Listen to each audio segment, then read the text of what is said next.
Nagising na nga pala si Prinsipe Wapog mula sa kanyang pagkakaidlip. Grabe ang idlip niya. 8 hours. Kung sa bagay, ganito naman dito sa Japan. Anyway, sa mga hindi nakakakilala dyan, si Prinsipe Wapog ay dating nasa Pinas. Pinatapon lang siya dito sa Japan kasi may mahalaga siyang bagay na kailangan gawin at para na rin sa sarili niya. Si Prinsipe Wapog ay bunsong anak ni Reyna Mana at Haring Dani. 4 silang magkakapatid, ngunit siya lang ang nabigyan ng misyon kasi nga sa sobrang gastos. Gastos din gastos doon. Gala din gala doon. Malalaman din natin sa mga susunod na kabanata or mga videos. Kaya naman, i-follow nyo na agad ako. Oo nga pala, rest day nga pala ngayon ni Prinsipe Wapog, kaya naman kung mapapansin nyo ay nag-aasikaso siya ng kanyang sarili. Naligo at ngayon ay nagbibihis na. Kahit rest day nga pala dito sa Japan ay kailangan pa rin gumala para ma-enjoy, makapag-unwind at makapag-chill na rin. Pagkatapos nga niyang magbihis ay kumain na agad ito. Kung sa bagay, mahirap nga naman makipagbakbakan lalo na kung gutom. Hindi ka makakapag-focus. Ang mission nga pala niya ngayon ay ang gumala at hanapin ang isa sa mga nawawalang bola ng Dragon Ball Z. Kaya naman, nagtungo agad ito sa isang lugar na magagalaan kasama ang kanyang mga kaibigan.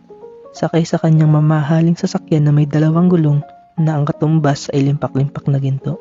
Ayaw niya itong magasgasan kaya inakay niya na lang ito. Iniwan niya na lang yung kanilang sasakyan kasi nga masyadong matarik na kanilang pupuntahan. Sa kanilang paglalakbay ay hindi nila inaasahan na may dadaanan silang napakagandang gate na yari sa ginto na kung saan kailangan mong lumusot sa ilalim para makadaan. Nanibago si Prinsipe Wapog kasi first time niya makakita ng ganun. Kasi nung nasa Pinas siya, nasanay siyang tumatalon sa gate, sa ibabaw ang daan at hindi sa ilalim ang lusutan. Makalipas ang ilang oras, ay narating na nga nila ang kanilang pupuntahan. Ngunit wala dito ang kanilang hinahanap. At dahil nga wala sa lugar na to ang kanilang hinahanap, ay in-enjoy na lamang nila Prinsipe Wapog ang lugar na kanilang napuntahan. May nakita itong isang instrumento na kung saan kapag sinilip mo ay pwede mong hanapin ang bahay mo. Sinubukan nga hanapin ni Prinsipe Wapog ang kanilang tirahan at hindi ito nabigo.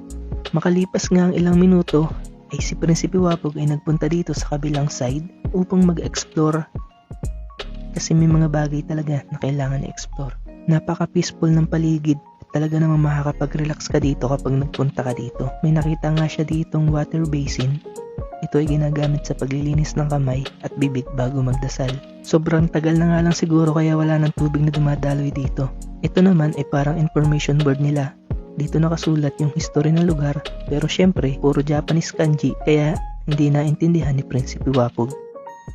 At eto naman ay parang mini shrine.